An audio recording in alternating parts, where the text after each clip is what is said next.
a football match that started with a whistle and ended with the beating of war drums. What is its story? Everyone knows that football is not just a game, but rather a mixture of passion and excitement, but can it cause a war? To know the whole story, we have to go back to the beginning. El Salvador, about the size of Wales, had a population of 3 million in 1969, and a landowner elite owned most of the country's land, leaving very little to poor farmers. Meanwhile, Honduras, which was then also controlled by a small feudal elite, had an area 5 times the size of El Salvador and a population of 2.3 million in 1969. As a result, El Salvadorans were migrating to Honduras in search of work in agriculture, as well as work in American fruit companies. In 1969, there were about 300,000 Salvadorans working in Honduras.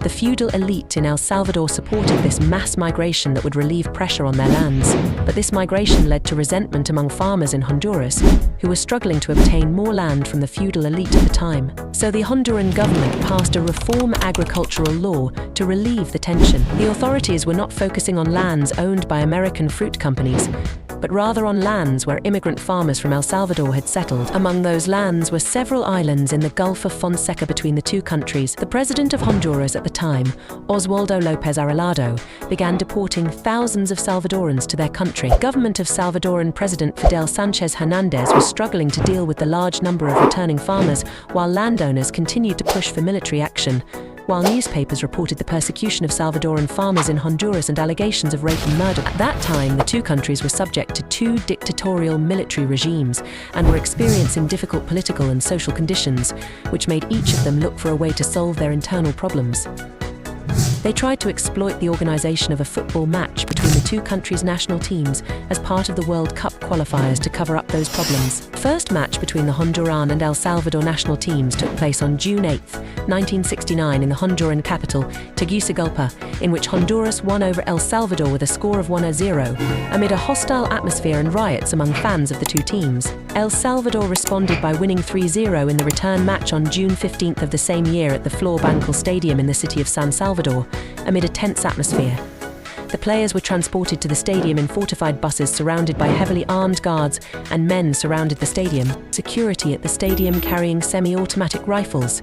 Two teams played a playoff match between them on June 26, 1969, at the Azteca Stadium in the Mexican capital. El Salvador won 3-2 in extra time and qualified for the final round of the qualifiers. After that, the Honduran crowd demonstrated angrily in the streets and attacked Salvadoran citizens residing in their country, forcing most of them to flee to their country, abandoning their property and homes. Prompted El Salvador to warn Honduras and ask it to protect its citizens there, but Honduras did not heed its neighbors' warning. On the same day, El Salvador took the decision to sever its diplomatic relations with Honduras, claiming that the latter did not take any actual measures to punish the perpetrators of these crimes, which are considered genocide, and did not provide insurance compensation or repair the damages and losses to which the Salvadorans were exposed. The aforementioned match and the accusations directed at the Honduran fans provided an opportunity for the military rulers in El Salvador to respond.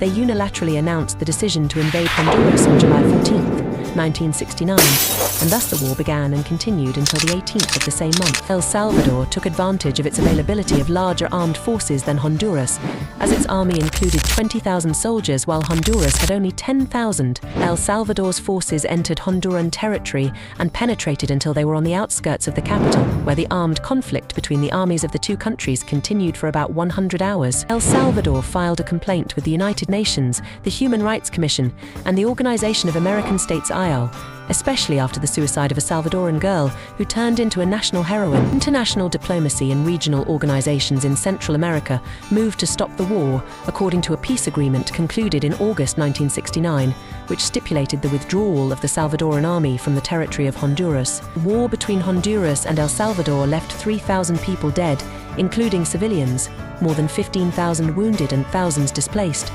and was one of the reasons for the outbreak of civil war in El Salvador. In addition to material losses represented in the destruction of hundreds of homes and facilities worth more than $8 billion, and the cessation of commercial movement between the two countries due to the closure of their borders. After 11 years of war, the two countries signed a peace treaty on October 30, 1980, to contain the case before the International Court of Justice. Teams of the two countries then met in several official matches without any problems occurring in or outside the stands, and the two teams also succeeded in qualifying together for the 1982 World Cup in Spain.